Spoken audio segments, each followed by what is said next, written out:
Hey guys, thanks for tuning into the show. Don't forget to hit that subscribe button.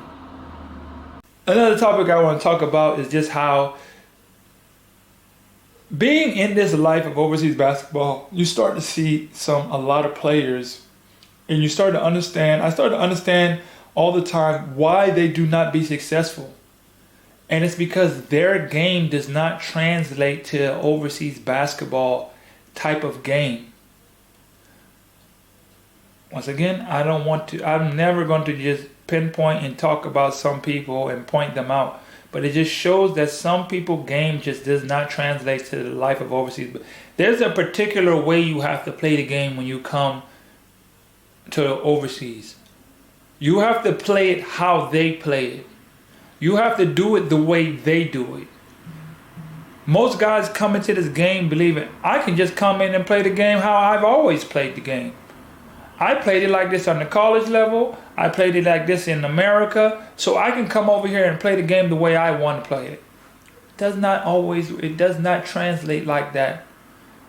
Some guys believe just because I can put the ball in the basket, that's going to make me a star. And that's going to solidify everything for me. That does not solidify your job, and that does not make you safe in this game. If you do not understand you have to buy into whatever system that you are in, you will not have a long career. You will not have a career period. You have to understand that every system and every team and every organization are different in some aspects, and you have to buy into whatever system that is because everything is different. And you have to first change your mindset to adjust to whatever. Talking to one of my homeboys, Jonathan Rodriguez, we had to go tune into his episode. It's called GOAT Talk. 16 championships between the both of us. And he said, well, guys have to realize that teams are not going to adjust to you. You have to adjust to them. Guys, especially guys from the States, that's the biggest issue that they deal with is they believe that you have to adjust to me because I come from the States. I'm from the crib. I'm the best player. I'm scored the best. You know how many times guys come from overseas and you can score. That doesn't make you just all of a sudden you can come in here and I run the show. That doesn't just give you leeway to think that, you know what, this is mine all of a sudden. I come here to dominate. This is my team. This is my organization. I get to run this however I want to run this. It don't work like that. It does not work like that, and you must understand that you have to let go of that ego part. You have to let go of your ego once you come over here and play this game. You cannot let your ego be your downfall. It cannot be your downfall. Do not let your ego be your downfall because you do not want to change to the current system of what you've been used to, your last situation, how you played in college, how you played in the pro league, G League, whatever the situation is. You have to understand that you have to change and play their game. Go read the book 48 Laws of Power. Learn how to adjust to the system that you're in. Learn how to play the fool sometimes.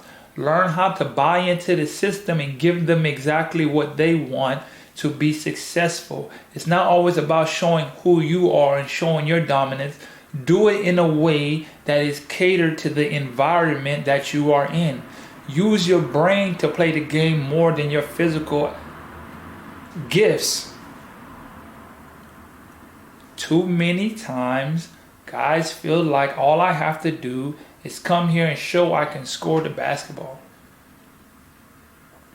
Let your ego go. Show that who you are. I'm gonna tell you right now, majority of teams, they're looking for a person with high character. That's why I wrote the book, because I'm teaching you the characteristics of what it takes to be a pro, the traits of what a real pro is like. If you get the traits down, you will go further than a guy that has all the skills because you know how to play the game. I'm giving you the keys to play the game. Go listen to the segment, Keys to the Game.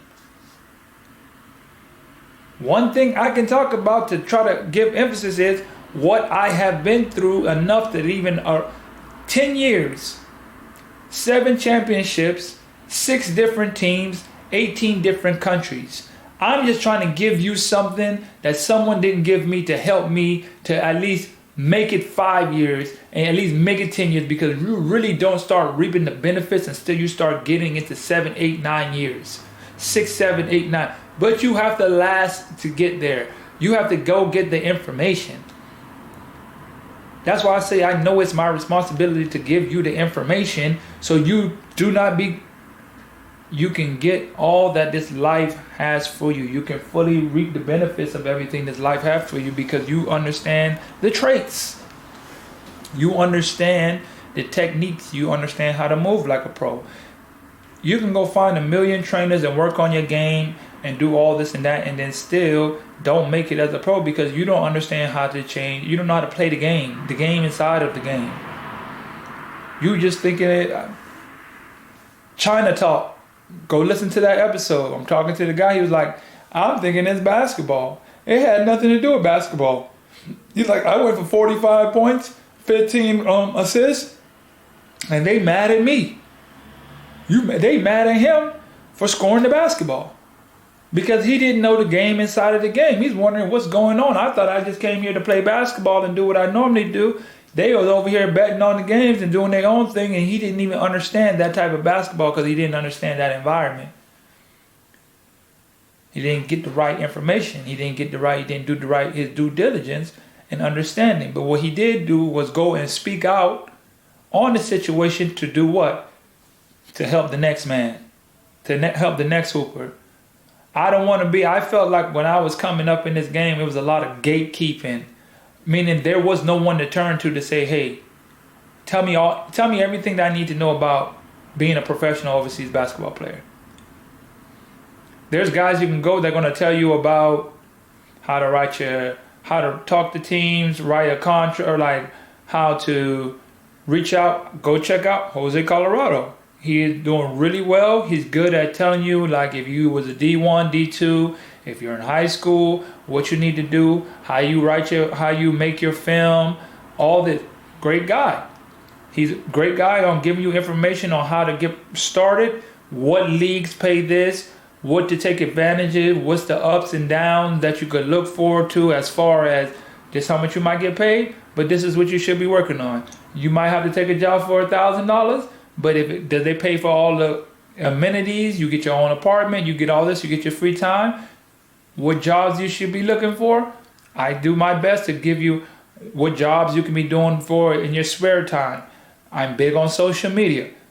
So using your social media to start you another business so you can grow and work on your exit strategy once you leave this game, because I was never working on an exit strategy. It's like we play this game so long and we just think that it's never going to end. We think that we just could play this game and it's going to solve all of our problems and we're going to have all the money to save us for the rest of our lives, and we don't never have to. Real life is going to hit one day and then you're going to be right back going. I don't ever want to just say, you know what, I'm done, and then I'm going to go work at UPS. Not putting a knock to nobody, but that's not what I want. Like I said, I'm going to close it up right here, man. Hey guys, thanks for tuning into the show. Please subscribe on our YouTube, Spotify, Apple, and wherever you listen to your podcast. I greatly appreciate it.